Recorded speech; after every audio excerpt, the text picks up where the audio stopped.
The words echoed in Aisha's mind as she stood trembling outside the towering glass building of Altaf Industries, clutching a faded brown envelope in her hands. The November wind was cold, but the chill running through her veins was worse. Her father's debt, the one that had haunted her family for years, had finally caught up to her. She wasn't here for herself. She was here to settle a burden that didn't even belong to her.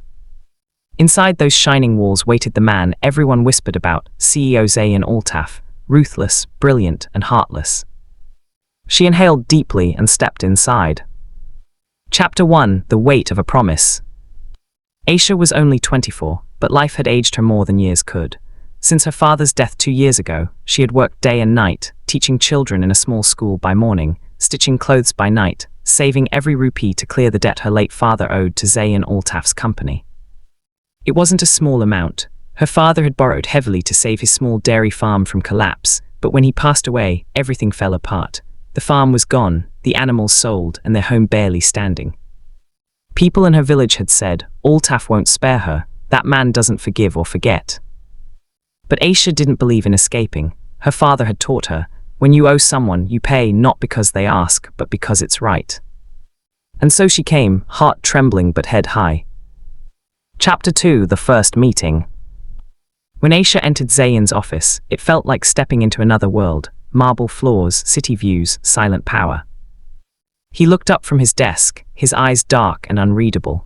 He wasn't much older than her, maybe early 30s, but there was something about him that commanded attention.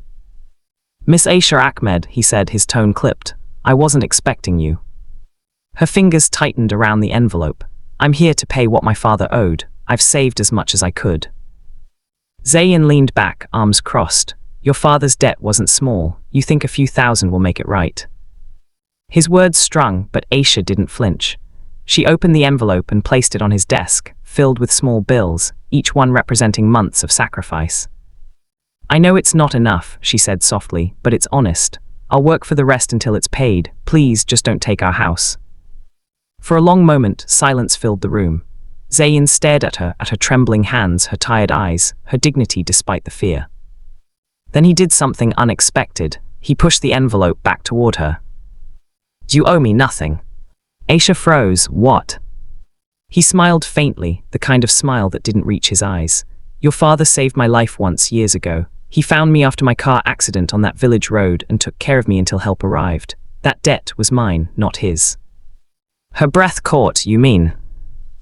I mean, he interrupted, if you really want to repay anything, have dinner with me instead. Chapter 3: The Dinner That Changed Everything.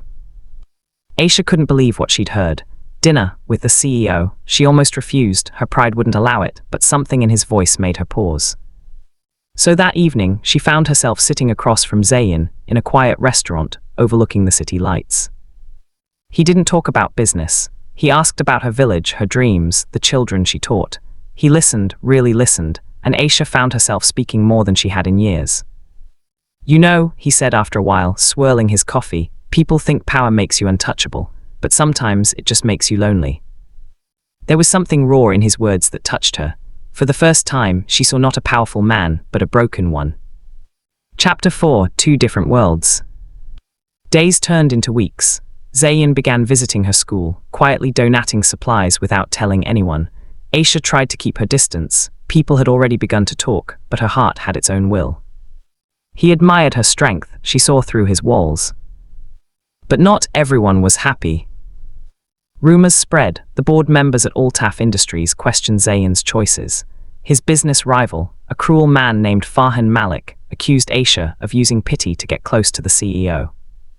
One morning, her school was vandalized, and she found a note that said, "Gold diggers don't belong among children." Tears filled her eyes. She wanted to quit, to disappear, but Zayin showed up at her door that evening. "You're not running from this," he said firmly. "You've faced worse. Let me stand beside you this time." And for the first time in years, Aisha let someone help her. Chapter 5: The Storm Before the Calm. Just when everything began to settle, fate tested them again. A newspaper leaked photos of Aisha and Zayin having dinner. The headlines screamed, "CEO's charity project turns romantic." The board demanded Zayin's resignation for misconduct. Investors withdrew. Zayin could have denied it, saved himself, but he didn't. he told the truth. Yes, he said publicly, I care for her, and if that's a crime, I'll pay the price. The media exploded, but Aisha was speechless. No one had ever stood for her like that before. Chapter 6: A Debt Repaid in Love. Weeks later, when the chaos faded, Zayn visited her again, this time not in a suit, but in simple clothes. I lost the company, he said quietly, but somehow I feel freer than I've ever been. Aisha smiled through tears. You gave up everything because of me. No, he said, taking her hand gently. I just found something worth more than everything.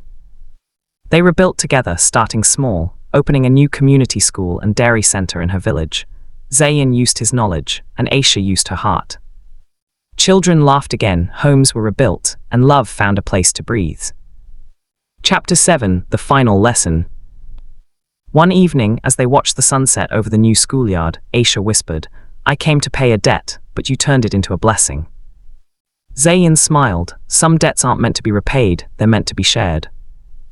And in that moment, surrounded by children's laughter and golden light, both of them knew forgiveness, love, and kindness are the real wealth that never fades. Sparkle's moral of the story: Sparkles. Sometimes life gives us debts that can't be paid with money, only with understanding, compassion, and courage. And when we choose love over pride, kindness over revenge, we not only change our fate, but others too.